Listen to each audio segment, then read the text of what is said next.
Hi, welcome. Uh, Today we want to talk a little bit about what mathematics really is, or more importantly, what mathematics is really good for. And the reality is, well, mathematics was developed, frankly, to solve problems. When people ran into an issue they didn't really understand, one of the techniques they used was mathematics. Can we find a mathematical method that will help us solve this problem? Well, what we're going to do today is we're going to look at how we go about solving problems using mathematics.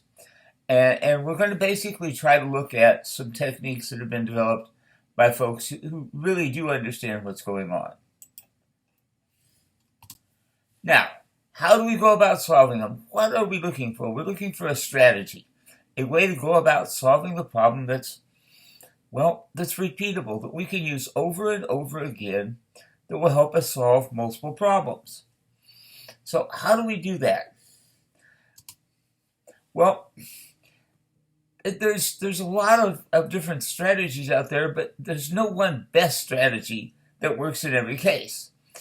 You have to look at the situation and identify which method is going to work best for you. And then sometimes you may need to use multiple strategies at the same time. That's how it works. Now, years ago, well, not that many years ago, there was a college professor. His name was George Polya. And Polya was teaching graduate students, and he didn't really like what he saw because many of the graduate students didn't really have a good method for solving problems. So what he did is he went back and just started to teach entry-level students, and he tried to come up with a plan as to how to go about solving problems. And he came up with what's called Polya's structure or Polya's method. Okay, when Polya came up with a plan, he said, well, the first thing you should do is figure out exactly what you're hunting for. What are you looking for? What are you trying to find? And then once you find it, give it a name. It can be a simple name like X. It can be a name that's a little more descriptive like size, or it can be a name that is really much more specific. Length of the room. But name it. Give it a name. Now, look at the situation and identify all the information you know about it and get it organized. Sometimes this involves things like a picture, a graph, a drawing, something that makes it a bit easier for you to figure out what's going on. Then, step 3 is carry out the plan. Try it and see what you get for a result. And then step 4 is it's 2 parts. Number 1, does your answer seem reasonable? Or does it seem absolutely insane? And then, did you answer the question that was being asked? If I asked you for the length and you gave it the width, well, that didn't really answer the question. Now, did it? So what you want to do is, if you can follow this 4-step plan, what are you looking for?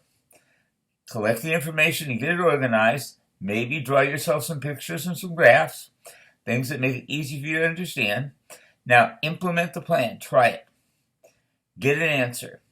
Now, look at the answer and say, does it seem reasonable? And then, did you answer the question that was being asked? If you follow this plan, things become a lot simpler. So, here's Gauss's problem. When Carl Friedrich Gauss, by the way, one of the greatest mathematicians ever, but when he was a child, he was, kind of a Bart Simpson, if you will. And his teacher asked him to add up the numbers from 1 to 100. Now, why was the teacher doing this? He wanted to keep his students busy for a while so he could get 15 minutes of quiet time. Gauss looked for a minute, wrote down the answer, brought it up to the teacher and said, here's the answer. Teacher accused him of cheating. Now, how he could have cheated on that, I don't know. But the teacher got really upset and sent him to the principal's office. Oh, actually, it was in Germany, so it was called the headmaster. Sent him to the headmaster's office and said, Carl, the headmaster comes in and says, Carl, you in trouble again? He said, yeah. You can imagine Bart Simpson sitting in the principal's office saying, yeah, I'm in trouble again. And then the headmaster did something really intelligent. He said, how did you do that? And so Carl came up with a method. Okay, so let's look and see. The natural numbers are things like 1, 2, 3, 4, and so on. The problem is simply find the sum of all the numbers up to 100.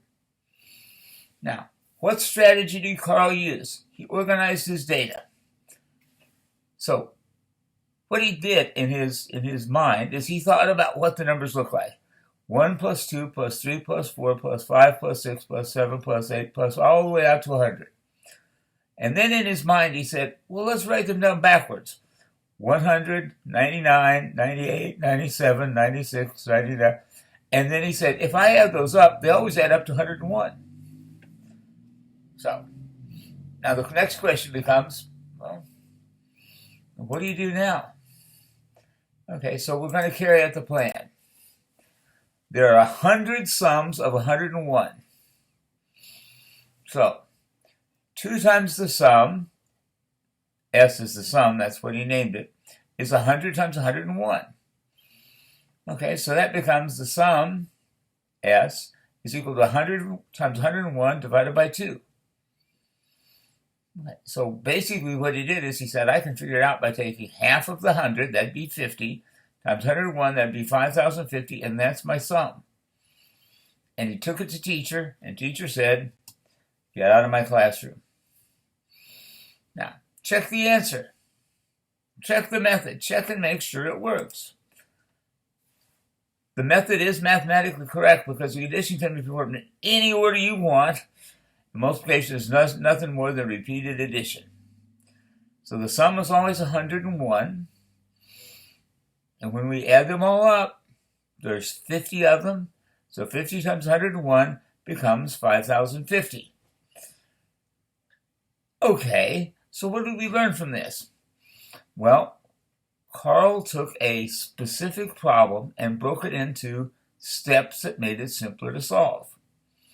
Now, you may look at it and say, I would never have thought to do that.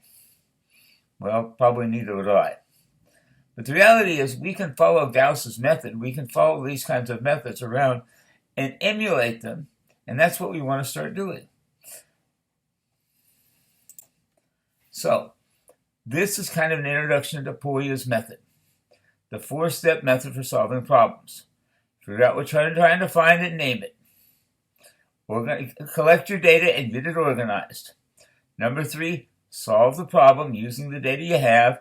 And number 4, ask yourself if this makes any sense. And did you answer the question that the problem was asking? Once you've done that, you got your problem solved. Okay, we'll reconvene here in a bit and see if we can't do a little